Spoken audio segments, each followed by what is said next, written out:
Have you been to Denver? Yes. Really? I was there for the convention. Oh, yes. And I was there. I went in to meet with some girls for Mrs. Obama after he was elected.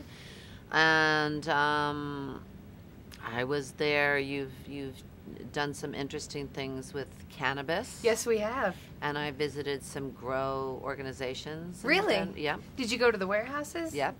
They're pretty impressive. They're really impressive. But they have to start their own banks for sure, because you can't have this cash thing is crazy. No. Just to know that all that, because everything you have to pay in cash, so to know that it's all. No, they're really figuring it out, but it's growing so fast, and I'm so happy it's making so much money. Yes. For Colorado and the infrastructure. We're kind of aware that we have to do it right, so that everyone else can continue to follow our steps. Absolutely. So they do need to do some stuff with the edibles to make sure that people understand them better, the potency that goes into them. So they definitely talked a lot about it, but maybe they have to make them smaller or something. Or just doses. Better directions. But then, of course, there's always people that abuse everything. Always, every time. Cleaning fluid, anything. There's always going to be somebody. If they can get their hands on it, they're going to do it. But Pearl is a good example of that. Let's segue right into it. Right, let's do that.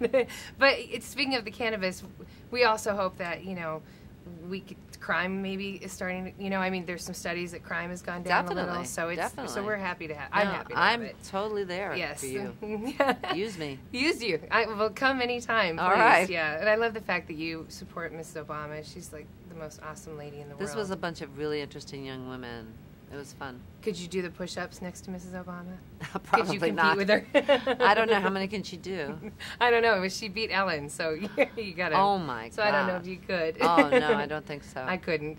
I'm so happy that you just recreated a selfie with Gina Davis for Thelma and Louise. Like, it was I know, we awesome. didn't understand, just like we didn't get that the movie was going to be such a big deal. We did this little thing at the end of a real photo session that Hollywood Reporter had done to put people together who had blockbuster films. Uh-huh. And then we did an interview, and at the end of the interview, I just said, oh, well, let's, do one of us together like we did with the... It was so smart. It was it was so unconscious. I hope they're not angry, actually. No, you neither of you've aged. It's not very fair. Yeah, it looked pretty good. Their lighting was good. I've always wanted to know, when you read the script, were you upset that you weren't the one that got to sleep with Brad Pitt? Well, first of all, we didn't know it would be Brad Pitt. I know, but you still knew he was that hot guy standing there. No, I actually chose. They gave me a choice, and I felt that I kind of done the other one, and I was curious about the problems involved with the one that drove the movie, and what that was. And you made the movie, and right? She was so funny and perfect for it. We really enjoyed each other's company. Like this one, we really enjoyed being together, and I think that is part of what makes Thelma and Louise work, is that you can see our chemistry is based on the fact that we really valued each other and respected each other, and she's very funny, and Melissa and I, really had a great time, and I did it. I mean, certainly it wasn't something on my list to play this character. It wasn't? Wore I need to be a drunk grandma someday. Drunk grandma with high-waisted jeans. Right. No. Mom jeans. But they're grandma jeans. They're not even mom jeans. They are up to fabric. Here with elastic. Right. But when they called me, it was so out of the blue, and I, talked to Mark Duplass, who I'd worked for and knew, and he said, oh, you're just going to love them, and it's going to be improv, and we talked about their way of working, and I just thought, what a fun experiment in trying something different, and kind of scary because I don't really know how to do that. And I mean know comedy? How to. No, I've done comedy and I've done improv, but to be that person, and she has the ankles, and she's got when is she high and when is she not, and there was a lot of stuff to figure out.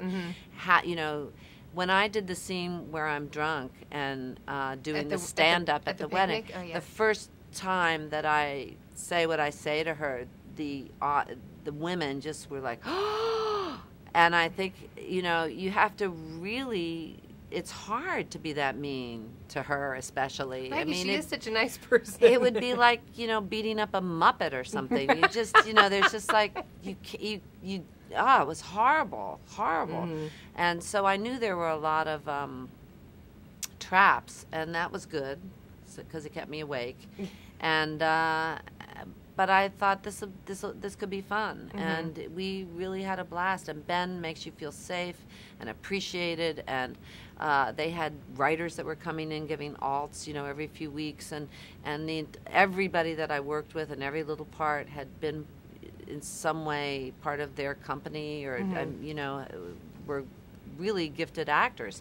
So it was an amazing cast. And when you do a fairly low budget film on location, you have to usually, you know, cast local people who maybe are acting for the first time and definitely aren't used to improv. Right. And they were paying themselves to bring these people in because they knew that it would make this atmosphere where, you know, if you threw something out there, they would catch it. They wouldn't freak out if something changed. And so it was an energy level that was really, really great. Yeah, well, it came across on screen. I hope so. And I love that you're wearing your Grandma Honey necklace. Yeah, I love that. Thank you. My mother, she has to be called Glam Mama instead of Grandmama.